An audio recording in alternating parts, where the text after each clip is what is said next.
வணக்கம். இந்த நாளில் சின்ன சின்ன வெளிச்சங்களில் இன்னொரு புதிய சிந்தனையை தெரிந்து கொள்வோம். இந்த ஒரு பிரச்சனை இல்லாத நிர்வாகம் நடத்தணும்னா என்ன சார் பண்ணணும் அப்படின்னு கேட்டா, இந்த அட்மினிஸ்ட்ரேஷன் டெக்னாலஜி சொல்றவங்க, டெக்னிக் சொல்றவங்க, மோட்டிவேட் பண்றவங்க எல்லாம் சொல்லுவாங்க, சிலரிடத்துல கேள்வி கேட்கக்கூடாது, கேட்டா ஒழுங்கான பதில் வராது. சிலர்கிட்ட கேள்வி கேட்கக்கூடாது, சிலர் கேள்வி கேட்டா பதில் சொல்லக்கூடாது, சிலர்கிட்ட பேசவே கூடாது. இந்த 3 இலக்கண படி வாழ்ந்தா நம்ம பிரச்சனை இல்லாம வாழலாம். ஆனா இந்த 3 இலக்கணங்கள் படியும் வாழ்ந்தவர் இயேசு கிறிஸ்து. சிலர்கிட்ட அவர் கேள்வியே கேட்கல, சிலர் கேள்வி கேட்கும்போது பதில் சொல்லல, சிலர்கிட்ட பேசவே இல்லை, 4வது சிலருக்கு அழகான பதில் சொன்னார். சரியா? அவர் கேள்வி கேட்காம வாழ்ந்தாரு, பதில் சொல்லாம வாழ்ந்தாரு, பதில் வித்தியாசமா சொன்னாருன்னு இந்த உலக பிரகாரமான இலக்கணத்துக்குள்ள அவர் அடக்கிறன்னு நினைச்சிடாதீங்க. இயேசு கிறிஸ்துவானவர் வாழ்ந்த காலத்துல அவர்கிட்ட நிறைய பேர் வந்து கேள்வி கேட்டான். இந்த கேள்வி கேட்டவங்க எல்லாம் தெளிவை பெறணும், பதிலை பெறணும் கேள்வி கேட்டவங்களை விட இந்த கேள்வி கேட்பதின் மூலம் அவரை சிறுமைப்படுத்த வேண்டும், அவரை சிக்கல்ல மாட்டணும்னு கேள்வி கேட்டவங்க தான் கொஞ்சம் ஜாஸ்தி. அதாவது ஒரு கேள்வி கேட்டு அந்த கேள்விக்கு அவர் எப்படி பதில் சொல்றாருன்னு பார்த்தா அந்த பதிலை வச்சு அவரை வந்து சிறுமைப்படுத்தலாம், சிக்கல் ஏற்படுத்தலாம், பிரச்சனை ஏற்படுத்தலாம். பார்த்தீங்களா, இயேசு கிறிஸ்து ஒன்றும் பெரிய ஆள் கிடையாது, எப்படி பதில் சொல்லி மாட்டிட்டார் பார்த்தீங்களா? சில பேர் நம்மகிட்ட வந்து சில கேள்வியை வேணுட்டே நம்ம என்ன பதில் சொல்றோம்னு பார்க்கறதுக்காகவே கேட்போம். இப்பவும் இருக்காங்கல்ல, அந்த பதிலை வச்சு ஒரு பிரச்சனை போறோம், நான் கேடா இப்படி சொல்றாரு அவரு அப்படின்னு. அது மாதிரி இயேசு கிறிஸ்து காலத்துல அவர்கிட்ட நிறைய பேர் வந்து அவரை சிக்கலால மாட்டணும்னு கேள்வி கேட்டாங்க. ஆனா நீங்க பைபிளை படிச்சு பாருங்க, சொல்லலாம் நேரம் கிடையாது. அவரிடத்தில் கேள்வி கேட்ட எல்லாருக்கும் அவர் 3 விதமாகத்தான் பதில் கொடுத்தார். ஒன்று, அவர்கள் கேள்வி கேட்பதின் உள்நோக்கத்தை உணர்ந்து கொண்டு பதில் கொடுத்தார். இவன் எதுக்கு இப்படி கேட்கறான்னு தெரிஞ்சு பதில் கொடுத்தார். 2வது, அந்த கேள்விக்கான சரியான சத்திய விடையை கொடுத்தார். 3வது, அந்த நிமிடத்திற்கு மட்டுமல்ல, கேள்வி கேட்ட அவனுக்கும் மட்டுமல்ல, இன்றைக்கு அந்த கான்வர்சேஷனை படிக்கிற எனக்கும் உனக்கும் கூட ஒரு டீச்சிங் இருக்கிற மாதிரி பதில கொடுத்தார். இதுதான் அவருடைய ஆன்சரிங் ஸ்டைல். கேள்வி கேட்டவனுடைய உள்நோக்கம் சொல்லிட்டானா, பதில் சொல்றவருடைய ஆன்சரிங் ஸ்டைல் இதான் 3 தான். 1, உள்நோக்கத்தை உணர்ந்து பதில் சொன்னார், உண்மையான தெளிவான பதில் சொன்னார், அவனுக்கு மட்டுமல்ல உனக்கும் எனக்கும் கூட அதை படித்தால் ஒரு அறிவு கிடைக்கிற மாதிரி பதில் சொன்னார். சரி, இதுக்கு ஒரு உதாரணம் சொல்லணும்ல.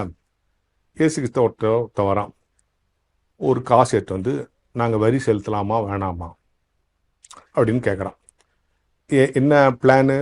இப்போ அவர் ஒன்று செலுத்தலான்னு சொல்லணும், இல்லை செலுத்தக்கூடாதுன்னு சொல்லணும். 2 பதில் சொன்னாலும் பிரச்சனை பண்ணலாம். எப்படின்னா, செலுத்தலான்னு சொன்னால் அப்போ அவர் தான் ராஜாவா, நீங்கள் இன்னும் ராஜ்யம் கொண்டு வர ராஜா, நீங்கள் ராஜா இல்லையா, நீங்களே அவர் ராஜான்னு ஒத்துக்கிறீங்களா அப்படின்னு மிரட்டலாம். இல்லையா, கொடுக்காதீங்கன்னு சொல்லிட்டா நேராக ராயன்ட்ட போய் பார்த்தீங்களா உங்களுக்கு வரி கொடுக்கூடாதுன்னு சொல்கிறான்னு மாட்டி விடும். 2 பதில் சொன்னாலும் அவர் மாட்டி உள்ளான்ற மாதிரி ஒருத்தன் வரி செலுத்தலாமா வேணாமான்னு கேட்டான். இயேசு கிறிஸ்து, நீங்கள் வரி செலுத்த போகிற காசை கொண்டாங்கன்னார். கொண்டு வந்து காட்டினான்.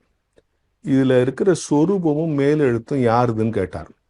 ஒன்றும் சொன்னால் அது ராயன்து. அந்த காசில் ராயனுடைய படம் மேலெழுத்தெல்லாம் போட்டிருக்கும். இப்போ கூட நம்ம ரூபாயில் காந்தி படம்லாம் போட்டிருக்கல, அது மாதிரி போட்டிருக்கு. இதை போட்டிருக்கு, இது ராயனுடைய இது. அப்போ இது ராயனுடைய தானே, ராயனுடையதை ராயனுக்கு செலுத்துங்கள், தேவனுடையதை தேவனுக்கு செலுத்துங்கன்றார். இவனுக்கு ஒன்றும் புரியல.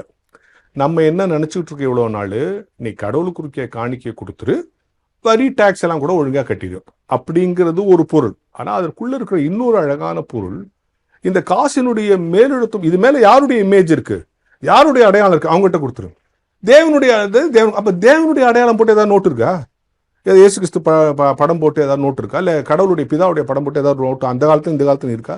அப்ப எதை தேவனுடைய கொடுக்கறது? எது தேவனுடைய இமேஜோட இந்த உலகத்துல இருக்கு? ஆதியாகமத்துல என்ன சொல்றாரு?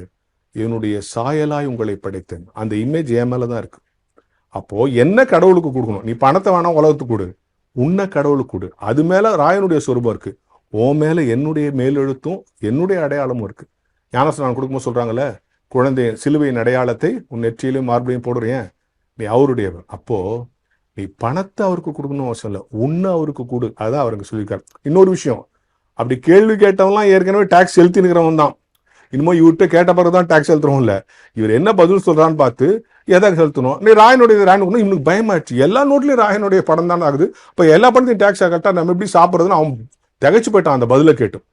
எனவே அருமையானவர்களே, தேவனுடையதை தேவனுக்கும் ராயனுடையதை ராயனுக்கும் கொடுங்கள் என்று சொன்னால், நீ காணிக்கையும் சரியாய் கொடு, வரியையும் சரியாய் கெடு என்று மேலெழுந்து வாரிய பொருளுக்குள்ளே இன்னொரு அழகான பொருள் இருக்கிறது. இந்த அடையாளம் யார் மீது இருக்கிறது, உன் மீது எந்த அடையாளம் இருக்கிறதோ அந்த அடையாளத்துக்குரியவருக்கு நீ சொந்தமானவன். உன் மேல அவரின் சாயலாய் உன்னை படைத்திருக்கிறார். எனவே உன்னை கடவுளுக்கு கொடு. உன் மேலதான் அவர் சாயல் இருக்கு. பணத்து உலகத்தாருடைய சாயல் இருக்கு, உலகத்தாருடைய அடையாளம் இருக்கு, அங்க கொடு. உன்னை அவருக்கு கொடு என்பதுதான் இதற்குள் ஒளிந்திருக்கிற அழகிய உண்மை என்கிற ஞான வெளிச்சத்தோடு இந்த நாளை தொடங்கும்.